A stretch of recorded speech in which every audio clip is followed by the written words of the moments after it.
Hello and welcome to Mindful Living, where we explore the art of living with the intention, balance, and inner peace. I am Avik, your host, guiding you through conversations on health, meditation, mental well being, mindfulness, and the mind body connection. Each episode features expert insights to help you grow, heal, and thrive. So, take a deep breath, relax, and join us on this journey to a more mindful and fulfilling life. So, let's get started.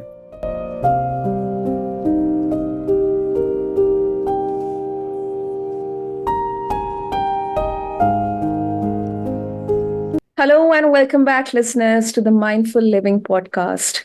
Today, we have a truly special guest with us, Natalie Barad, also known as NatNat. Natalie is an energy healing specialist and the founder of Lift Oneself. NatNat, welcome to the show. Thank you so much, Sana. Is it Sana or am I say it again? Yes, it's Sana. You're pronouncing Sana. it. Sorry. Okay. Before we started recording, we were able to interact, and I know that this is going to be a very playful and deep conversation. You are such a gracious host, and the space feels so inviting. So I'm looking forward to this. Thank you so much, NatNat, for those kind words. Thank you. So, listeners, before we start with the discussion with our special guest for today, I would love to introduce NatNat to all of you. So, through her transformative work, NatNat guides individuals on a journey of self discovery and emotional well being. She blends trauma informed techniques with deep compassion, helping people regulate their nervous system, relieve emotional pain, and turn anxiety into empowerment. NatNat has faced her own profound challenges, including life threatening illness and single parenthood, but her resilience and radical honesty shine through her work, and I swear by that. And today, she'll be guiding us through a meditation and exploring the not good enough identity, a topic that resonates with many of us, so many of us. So let's get ready and dive deep into this conversation with Natalie Barad, also known as NatNat. So, NatNat, welcome to the show once again. It's an absolute honor to have you with us today. The honor is with me, and thank you for being so gracious with that introduction. Sometimes when I'm hearing that, I always wonder, like, who are they speaking about? And then I have to remember it's me that they're speaking about. And the topic of not good enough, that is one of my wounds that I have. So accepting, the context and the experiences that I've gone through and the wisdom that I've been able to cultivate from that, I sometimes forget or I'll dismiss certain things because that narrative of not good enough or it doesn't matter or it doesn't compare to others will signal. And so, I feel that it's something that we don't really open up and talk about in a very open platform and to create safe spaces to speak about it, because a lot of people will dismiss it by telling you, well, you shouldn't think that way. Well, that is easier said than done. And if we could all do that, the world would be such a different place. Yet, those woundings come from your nervous system. And a lot of people don't even know what a nervous system is, yet each individual has one.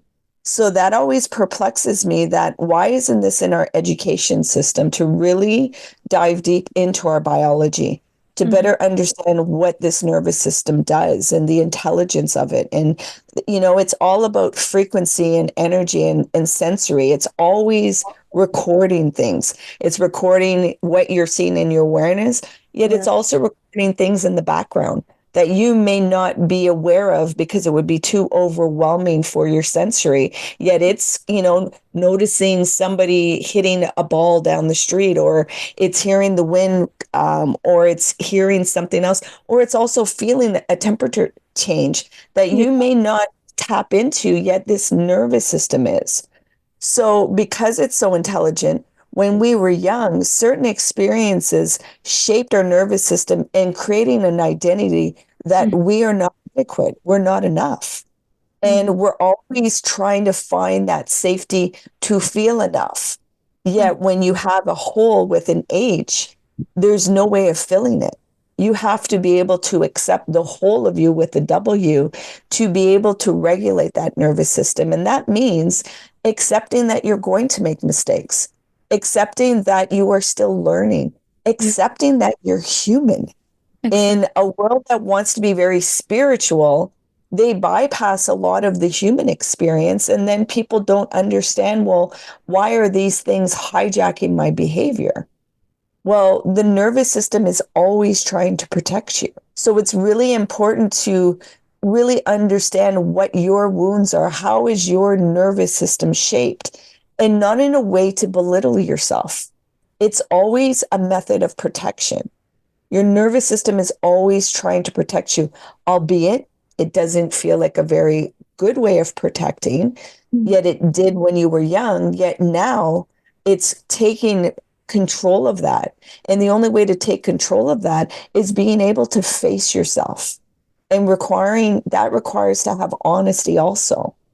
And, that self-awareness can be so challenging because it means that you really have to call out some of your BS and really see where your excuses are and where the limitations are. Yet not berate yourself with that limitation. Understand it. Ask it why it's there. What is it trying to protect you from? True. That's true. Wow. So, why so many of us struggle with this, Natalie? Why? And Well, go Mhm. ahead. Finish your sentence. I interrupted you. Yeah. So just one line question. Why so many of us we struggle with this identity? What is the reason behind this? It's a dysregulated nervous system. We haven't been able to feel our vulnerability. So when our nervous system's dysregulated, the defense mechanisms are up and it will not allow you to be in your vulnerability. It's going to be an armament and it's going to be in an identity to protect you. So there's a narrative that I don't feel good enough. So let me go out there with action to fill this sense of soothing to make me feel like I'm good enough. Yet we can see that people can take a lot of action in the materialistic world, yet still they're not satisfied. They're not engaged. And that good enough is supposed to be embodied internally. It's not anything externally. Yet we keep seeking externally to soothe ourselves with this pain. Exactly. And so it's really having to understand your dysregulated nervous system and facing those languages and those thoughts and those feelings and actually feeling your authentic emotions. Many of us don't even know how to feel our authentic emotions. We feel secondary emotions, or we just numb ourselves completely because, you know what, it's an inconvenience and I have things to do. Yet, is there fulfillment in your life? Can you really feel alive in your day to day? Can you take a moment and take a deep breath and pause? Can you just be? And a lot of people can not answer yes to that question. They're going to be like, no. So if you will allow me, I would love to guide us in a 2-minute meditation just to impart what it looks like to interrupt your thoughts and to come into your body and to be grounded in your breath. Sure, NatNat. Please go ahead. And for the listeners, many listen to a podcast while they're driving. So safety first. When I ask Sana and myself to close our eyes, please keep your eyes open. Yet the other prompts you're able to follow in the guidance. So Sana, I'm going to ask you to get comfortable in your seating and you're going to gently close your eyes. And you're going to begin breathing in and out through your nose. You're not going to try and control your breath. You're just going to bring your awareness to watching your breath and watch the rhythm of it and allow that to guide you into your body. Now there may be some sensations or feelings coming up and it's okay. Yeah. Let them up. You're safe to feel. You're safe to let go. Surrender the need to control, release the need to resist, and just be. Be with your breath. Drop deeper into your body. Now you may notice there's some thoughts or to-do lists that have come up in your mind. Mm-hmm. It's okay. Gently bring your awareness back to your breath while creating space between your awareness and the thoughts, and drop deeper into your body, being with the breath. Now you may notice those thoughts have come back up again. Mm-hmm. Gently bring your awareness back to your breath, creating more space between the awareness and your thoughts, dropping deeper into the breath and into your body. Just being with your breath. Now, at your own time and at your own pace, you're going to gently open your eyes while still staying with your breath. Mm-hmm. Now, how was your experience with that? I was just trying to think about my happy places, my happy moments, which made me feel happy. Just trying to have, match the rhythm of my breathe, not have forced breaths, but of course, match the rhythm. Of course, there were distractions. I was thinking about some difficult moments in between, but then I tried to match them up with some happy moments. So that's how I felt. And many listeners will have a different experience with that. Yet, this is the whole thing about meditation. A lot of people think meditation is supposed to quiet the mind. And in actuality, it's supposed to have you disidentify with your nervous system so that you can be awareness. And as you certain things were coming up that Yeah. made you feel uncomfortable, yet you had the power to shift it. Mm-hmm. And a lot of us forget to do this in our everyday. And it's not in a way to denial.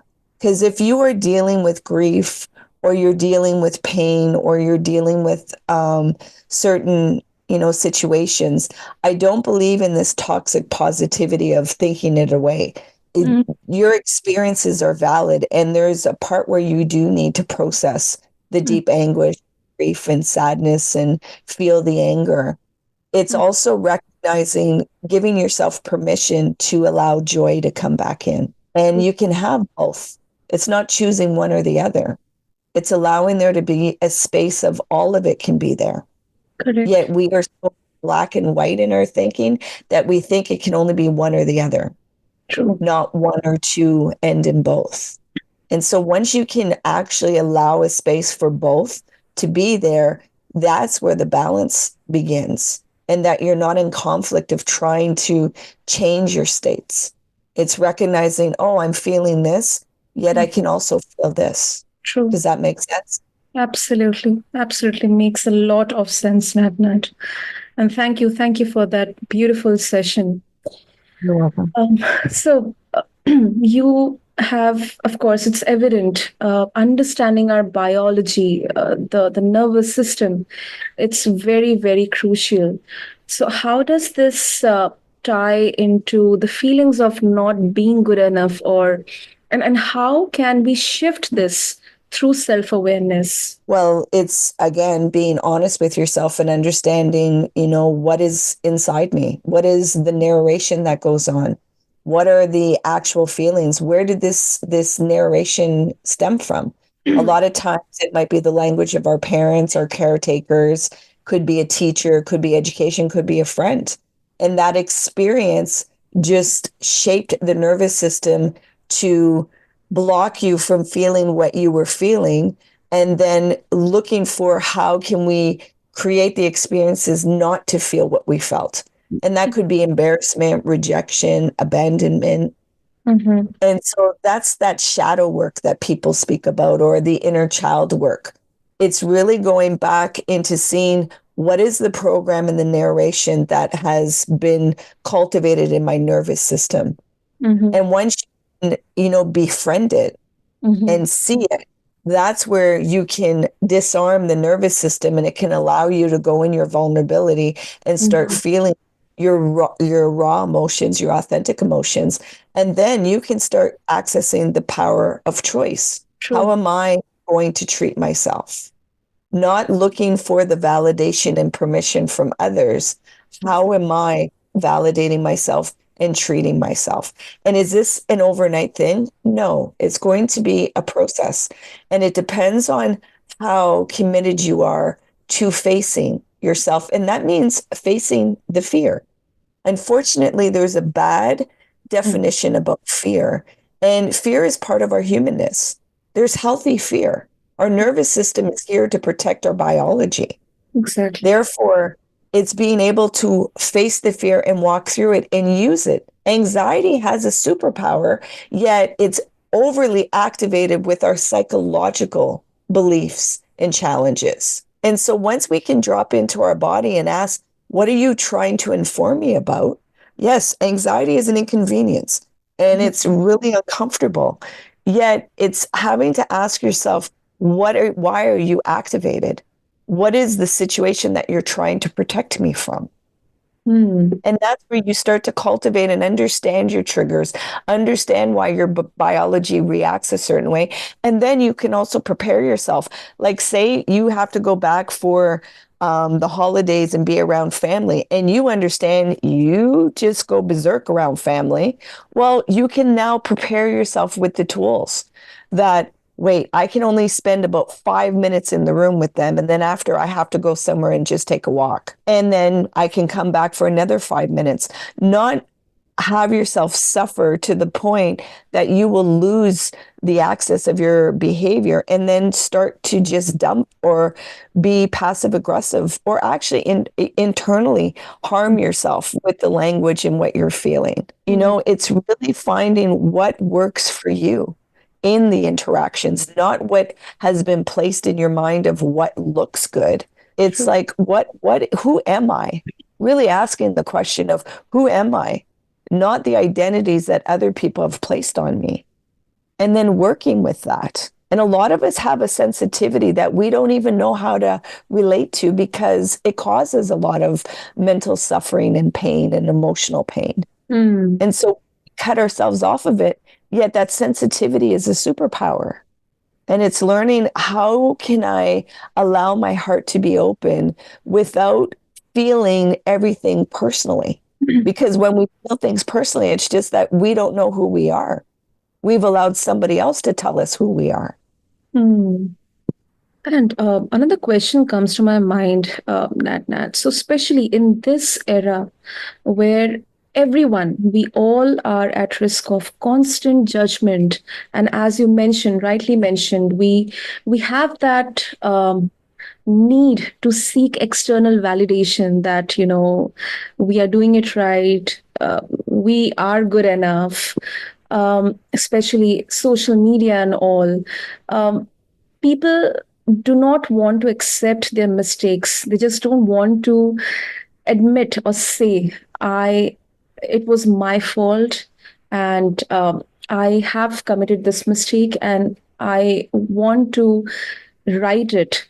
So do you think it's also a result of that not good enough identity, or a dysregulated nervous system? That's some of it, yet society has to take accountability also.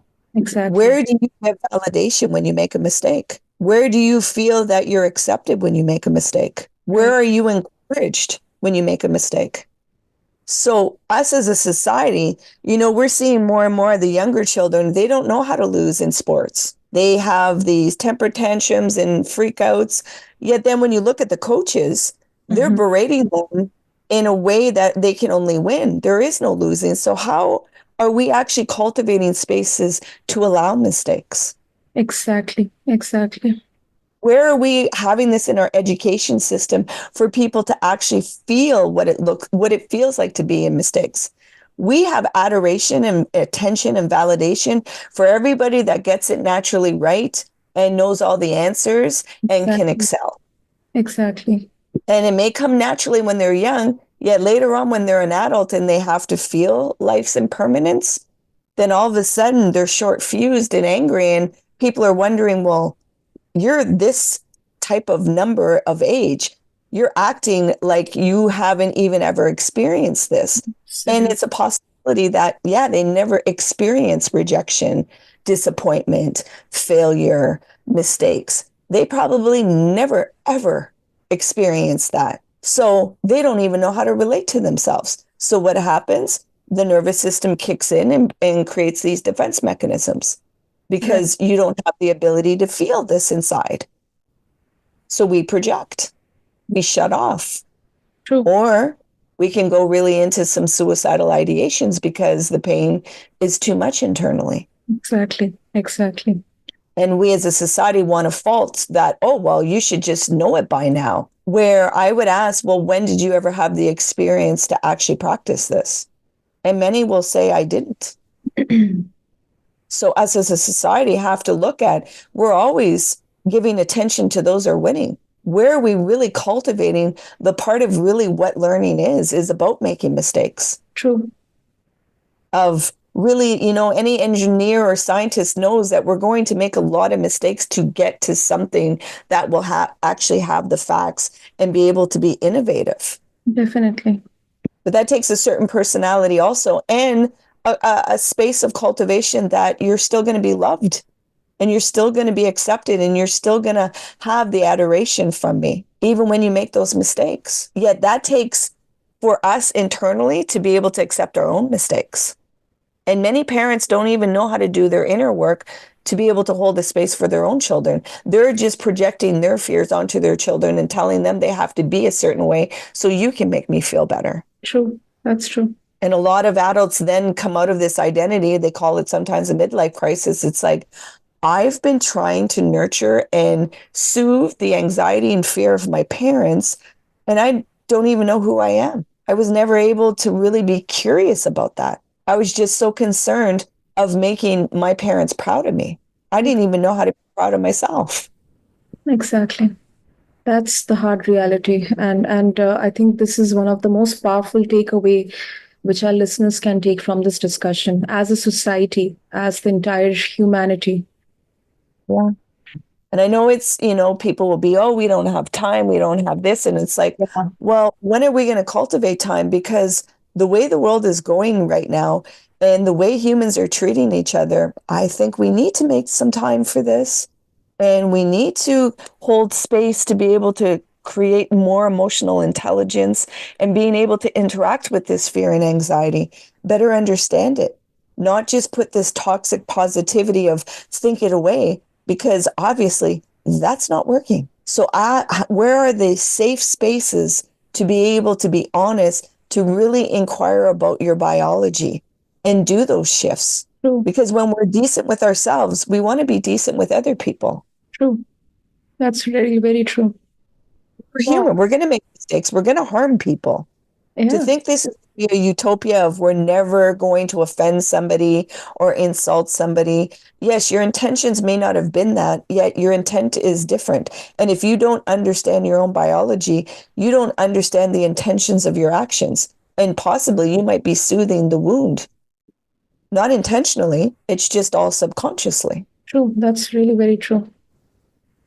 So, Nat, moving on, if we talk about your personal journey, how have you personally dealt with feelings of inadequacy and how did you overcome them?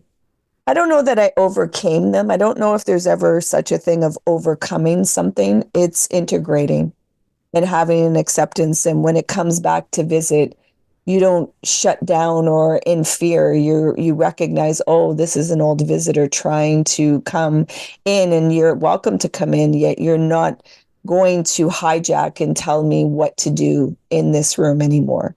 I have the authority of that. And, it took many years of self-reflection, self-awareness, and feeling my authentic emotions.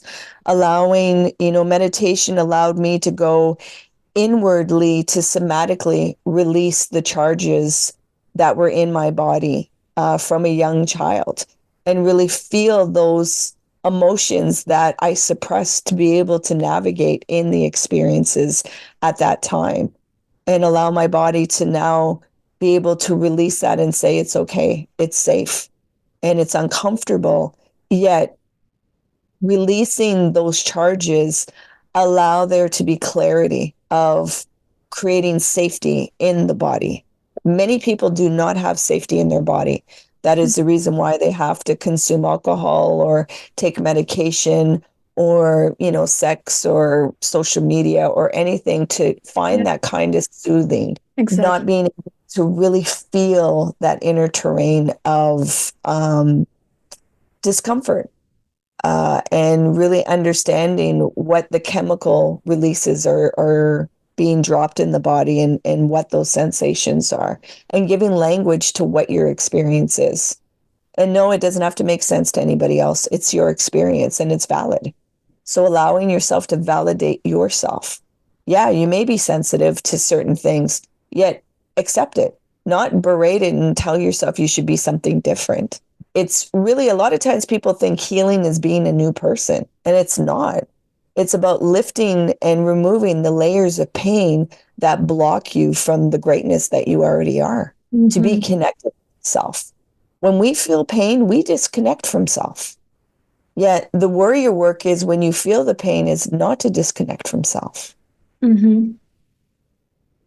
But when you have disconnected, it's having the awareness, oh, I am disconnected, so let me use the tools to come back into connection and have a space of safety that it's okay. Begin again. There is no arrival of perfection or success. Success is all internal. How are you perceiving yourself? Understood.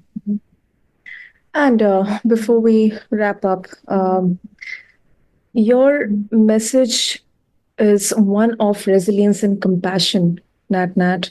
So, for listeners who may be stuck in this not good enough identity, what's one piece of advice or mantra they can hold on to as they begin their journey toward self empowerment and self acceptance? The phrase that I leave everybody in my everyday is to remember to be kind to yourself, that you matter. And a lot of people, can be welled up in tears when they hear that, because they're actually aware that they're not being kind to themselves. And kindness allows curiosity to delve in. Why is there not kindness?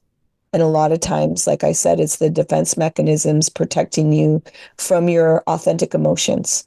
There may be an experience that you're still holding on to, that you've shoved in kind of a junk drawer in your body.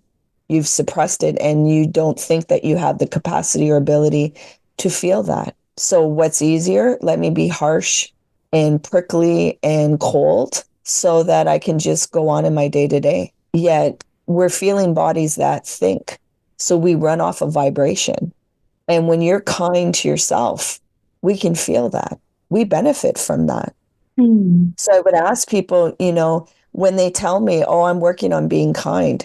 So what is it that you're offering to other people then? If you think you're offering kindness to other people, yet you don't know how to be it for yourself, what are you really offering to other people? Is it possibly people pleasing to soothe the ache that you have inside yourself? Because everything comes from inside out, not outside in. So a lot of times people think it's their actions that make people appreciate them, when in actuality, it's how the person makes them feel. And at times, just your being and being able to do deep listening and share, everybody just wants to be seen in their core. And when we can have a space for that, what a difference. You have to start cultivating that space for yourself. So one exercise that tremendously helped me in the beginning of this journey, which is viscerally difficult for some people and some of my clients, I have to be right beside them to do it, because it brings up so much for them. Look yourself in the mirror and look directly into your eyes. And do not pull away from looking directly into your eyes. And out loud, tell yourself, I love you, with your name. So for instance, I would say, when I'm looking into the mirror, I love you, Natalie, and not look away, and feel whatever's coming up, and be aware if there is maybe a narrative. No, you don't love me. No, I'm not lovable. Or finally you see me, feeling the well in your ears, whatever comes up, it's being with that and reinforcing the love from that is already inside you, that's waiting for you to receive. Mm-hmm. And that exercise is very profound and powerful. And if you can do that at least twice a day, when you wake up in the morning and when you go to bed at night, you will see a shift inside you. The simple of saying out loud, I love you, with your name at the end, and saying it 3 times to yourself and not looking away. And when you have a way to engage yourself to look back and what is it that you're actually feeling inside, and to journal those experiences so that the things that are in your head can come out so you can better relate to yourself. That exercise and journaling and kindness, that is the elixir. Great, great. Great. So, Nat, if our listeners want to connect with you, get in touch with you to explore the the resources, the powerful resources and tools you're leveraging to make that difference in everyone's lives, how they can do that. My website is liftoneself.com. So that's liftoneself.com. Right there, I have one-on-one sessions, yet they can do a 15-minute discovery call to see if we are a match. I also have free meditations on my website that they can access. I also have a podcast called Lift Oneself, where I have conversations with people around the world that offer different modalities and share their experiences of how they, went through what they went through in the alchemy. That they took those impurities and turned them into gold and not just kept them for themselves. They were sharing it with other people.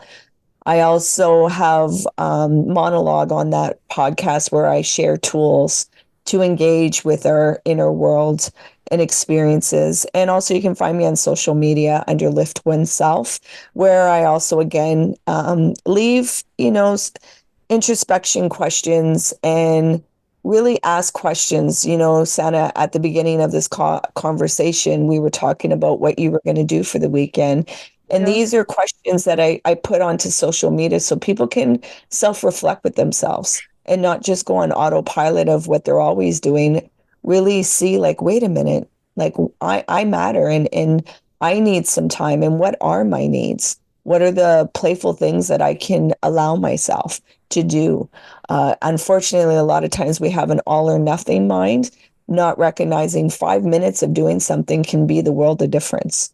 So allow yourself to have that play and, find out what your needs are. Because, like I said, when you are in your optimum energy and you're in your high state, we benefit from it. It feels good for you, yet you are sending out a signal and an energy and a frequency that makes us feel good also. So please remember to be kind to yourself and know that you matter. Beautiful.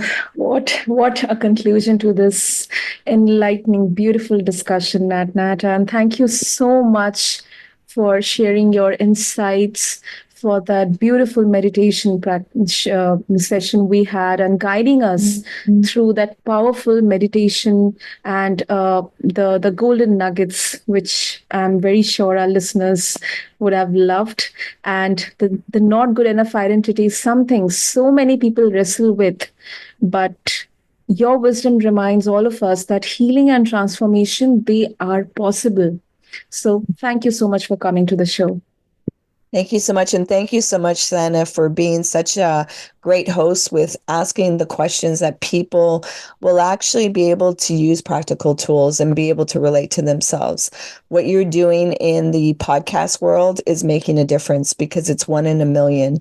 So you have touched me today so that's going to ripple to a million other people that I interact with. So I want to thank you for everything that you're doing and that I appreciate you. Thank you. Thank you so much, NatNat, for those kind words. And listeners, thank you to all of you for tuning into this episode of the Mindful Living. And for those of you who want to connect with her, be sure to check out her website and her podcast, Lift Oneself, and explore the incredible resources and the wisdom she offers.